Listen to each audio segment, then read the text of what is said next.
José María, ¿en qué momento y cómo descubres la literatura, la lectura? ¿Cómo lo recuerdas? Primero como una contemplación desde el respeto y la fascinación a la figura, yo creo que veterotestamentaria de mi padre, leyendo en su sillón, fumando una pipa, envuelto en humo que olía a cereza y pasando horas y horas. Y recuerdo que fui muy joven cuando le robé uno de sus libros, que fue El sabueso de los Baskerville. Y también me acuerdo, esto lo prometo por la salvación de mis nietos, que diría Vito Corleone, que estuve toda la noche sin dormir leyéndolo. ¿Y qué sensaciones te produce ese descubrimiento? Ese primer contacto con un libro, con la literatura. Una sensación total, absoluta, imperialista de libertad. O sea, es un refugio, es el armario que te lleva a Narnia. Nos dices el primero, que recuerdas. El resto de primeras lecturas, después de El sabueso, ¿qué va viniendo? Luego, siempre he tenido una clara inclinación hacia lo policíaco y lo negro porque me ha traído mucho la intriga. Hay una parte de mí que le gusta estar elaborando pesquisas constantemente, ¿no? y lanzando hipótesis. Creo que el género negro y el policíaco te ayuda mucho a mantener en tensión ese espíritu, ¿no? De deducción que puede uno tener. Luego, ha habido grandes primeras lecturas de grandes autores y de grandes escritores y escritoras que me han marcado por épocas, porque con el carácter obsesivo-compulsivo que tengo, cuando agarro por el tobillo a un autor o una autora, no lo suelto hasta que lo devoro entero. Has mencionado a tu padre. ¿Él es el que te va guiando en la lectura o quién te va guiando en la lectura? No, yo creo que quizá, como todo hijo, soy injusto. Quizá él me guió, pero desde un laissez-faire, laissez-passer astuto. Pues, probablemente él fuera el que me dejara los libros en los sitios en los que yo tenía que encontrarlo, pero nunca me indicó, no así como hago yo con mis hijos, y fracaso estrepitosamente. Evidentemente aquellas primeras lecturas las consigues de casa, de la librería de casa. Sí, sí, no, mi casa, mi infancia no son recuerdos de un limonero en un patio de tal, sino de una casa llena de libros. Y cuando nos íbamos a Granada de vacaciones, era una casa con una biblioteca llena de libros. O sea, el libro como elemento genético que conforma mi ADN de rutinas está desde la infancia. Nos has dicho que ese primer libro estás toda la noche sin dormir. ¿Cuándo leías? ¿Dónde leías?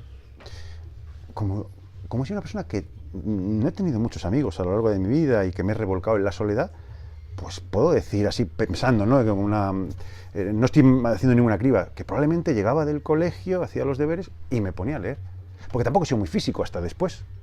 O sea, entonces, en cualquier momento, sobre todo eso sí, la noche, una vez que estaban mis hermanas acostadas, yo daba el beso a mis padres, y entonces llegaba a mi habitación y era un momento solemne, un momento hasta que tenía el ceremonial del vaso de agua, la luz de la mesilla, colocarte bien la almohada y decir, y ahora empieza el viaje. ¿Con quién compartes aquellas primeras lecturas? ¿Con tus hermanas quizá? ¿O he leído un libro que...? No, yo creo que ahí fui codicioso.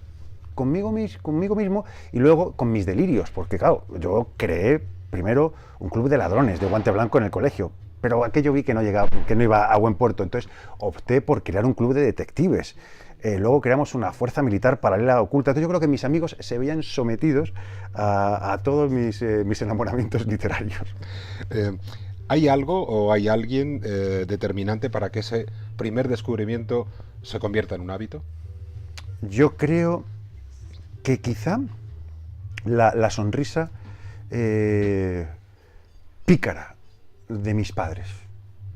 El hecho de que ellos no me dijeran que yo estaba haciendo algo que les gustaba mucho, pero que yo notase que estaba cumpliendo unas expectativas en las que ellos nunca fueron intervencionistas, me ayudó. En la adolescencia, instituto, también casi ya llegando a la universidad, ¿cómo vas haciendo tu mapa de lecturas? ¿Quién te ayuda? ¿Quién te asesora? ¿O vas por libre? No, bueno, me acuerdo, yo siempre he intentado seguir el camino marcado por otros. Yo recuerdo en lo que era el instituto, primero, segundo de BUP, fascinado por lo que era la asignatura de Historia de la Literatura Española, acudía a mi profesor Juan Antonio Parejo, yo no sé dónde estará, pero fue muy importante en mi vida. Y acudí a él después de una clase. Le dije, por favor, don Juan Antonio, ¿sería usted tan amable de marcarme una guía, un esquema de las lecturas que son imprescindibles? He sido siempre muy repelente, ¿eh? Entonces yo hablaba así ya, que sean fundamentales para conformar una personalidad tal cual. Y el tío, al día siguiente, y entonces recuerdo ir tachando. Una lista muy larga.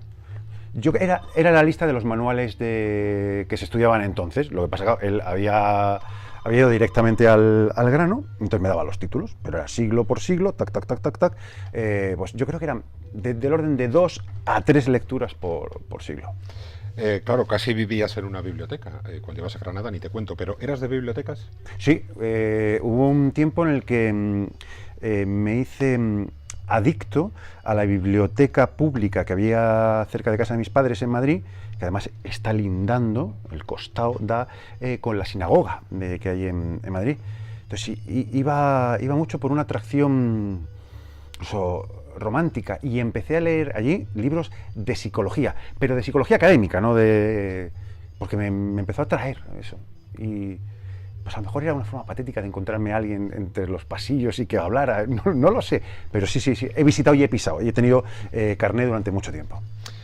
Cuando ya llegas a la universidad, ¿cómo eres como lector? ¿Cómo gestionas tus lecturas con todo el bagaje que ya llevabas? Yo creo que en la universidad, como todo el magma hormonal eclosionó, produciendo un gran impacto a mi alrededor, las lecturas, siempre necesarias, se volvieron más indisciplinadas.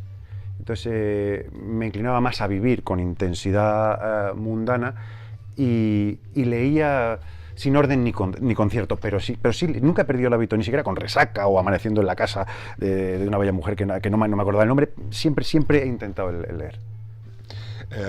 Estamos en la universidad. Hasta ese momento, y antes de que pases al otro lado y ya empieces a escribir de una manera un poco más, entre comillas, profesional, ¿lees como por entretenimiento, lees por evasión, o ya empiezas a leer casi como si fuera un aprendizaje del engranaje literario? Leía como necesidad vital, quizá porque la evasión era mi única forma de entretenimiento. Pero yo empecé a leer desde una perspectiva analítica, ¿no? para que mis dedos acabaran manchados con la tinta del estilo de los autores, y luego yo me pudiera, ¿no?, hacer la marca de guerra más tarde. Yo creo que sería a partir de los 27, 28, empecé a leer para aprender a escribir, ¿no?, desde una perspectiva hondamente técnica. ¿Y qué cambia de leer solo por entretenimiento a cuando vas leyendo como si aquello fuera un manual de instrucciones? Pues como me decía otro profesor que tuve en el instituto, don Manolo lo llamaba yo, y el que no me llames don Manolo, que soy don Manuel, o Manolo, tal. La sopa de ajo, lo que descubrí es que la sopa de ajo está inventada, que es lo que me decía desde hace muchísimo tiempo. Uno cree que ha descubierto un camino que no solo han recorrido antes cientos, miles, decenas de miles de personas, sino que lo han hecho muchísimo mejor que tú. Hay una cosa que yo diría, ¿no?, a todos los escritores, y me la digo constantemente a mí: hay que leer la Odisea, hay que leer la Ilíada, hay que leer después la Eneida, ¿no?, 3 grandes referencias épicas. Eso no se puede superar, y nos tenemos que ir miles de años atrás. Dice, señores, lo único que nos queda es quitarnos el sombrero, saludar e intentar hacerlo con la mayor dignidad posible. Ahora que ya te has metido dentro de la literatura y eres partícipe de la literatura, ¿cómo haces tus mapas de lectura? ¿Qué buscas? Sí. ¿Y por qué buscas? Mira, ahora por ejemplo que estoy con una novela de Milton, ambientada en una época determinada. Lo que intento, para darle una verosimilitud literaria, es leer a grandes clásicos de esa época. ¿Por qué? Primero, para evitar el plagio subconsciente de estilo, pero para, al mismo tiempo, no ¿cómo sería la imagen? Desenfocar el acercamiento, la aproximación a lo que era la estética de un momento. Es decir, son referentes, pues siempre lo repito y no me cansaré. O sea, a la hora de escribir me considero un enano a hombros de gigantes. Pero sí acudo. Necesito el norte, el sur, el este y el oeste. ¿Y ya se ha perdido el leer por evasión, por entretenimiento? ¿O ya has cogido querencia a escribir y todo es documentarte? ¿O sigues de vez en cuando cogiendo un libro, bueno, este me lo voy a leer por pasar? Sí, no. Y lo que pasa es que esos libros no los busco, aparecen. La última sensación de sobredosis de evasión me vino con la serie de Harry Potter, que dejé hasta una novia, porque la novia desesperada me dijo una vez, o Harry Potter o yo. Y dije, cariño, lo siento muchísimo, Harry Potter. O sea, sigo, pero ya no lo busco. Me dejo conquistar por el azar, por el capricho de una serie de elementos que me traen un libro recomendado por un amigo, por una amiga, tal cual, y de pronto digo, joder, que se pare el mundo, que yo me bajo y me dedico a leer esto. Bueno, en tu caso es obvio porque nos lo estás contando. Para escribir hay que atiborrarse de lectura, de leer. Por supuesto. Lo otro lo considero un gesto de soberbia, prepotencia inmadura. O sea, para boxear bien hay que ver mucho boxeo. Para hacer buena magia hay que ver mucha magia. Para tener conocimiento desde la perspectiva intelectual y académica hay que leer a los maestros. O sea, esto de este adanismo, ¿no? que prima ahora, que es en esta sociedad inmadura, me parece hasta un insulto. Me pone de mala leche. Se lee poco. Todas las encuestas, todos los estudios sociológicos dicen que se lee poco. Desde tu punto de vista, ¿cómo se crea el hábito, el gusto, el placer por la lectura? Yo creo que es muy jodido, porque si fuera tan fácil, o sea, el infierno está lleno de buenas intenciones. Creo que una parte de responsabilidad insustituible es el ejemplo mimético de la familia. O sea, más allá de los mítines, de los eslóganes escolares, tal, está la responsabilidad que como padres tenemos. Y luego, bueno, el asumir que en el reino no hay edad. Es decir, no hay que arrojar la toalla si vemos que en unos primeros estadios de la vida de las nuevas generaciones, pues no prende la pasión por la lectura. Ya agarrará. O sea, la leña al final arde. A lo mejor está demasiado húmeda al principio. A lo mejor la yesca que está solicitando no funciona. Entonces, yo creo que no hay que desencantarse porque los resultados no sean inmediatos. Pero creo que no es tan fácil como parece. O sea, yo tengo 3 hijos, 3 cortijos, y no estoy recibiendo los frutos que esperaba, pero sigo con mi empecinamiento. Tú eres juez y parte, además en tu caso también eres profesor, con lo cual trabajas con gente joven. ¿Crees que una manera de incentivar la lectura es fomentar la escritura?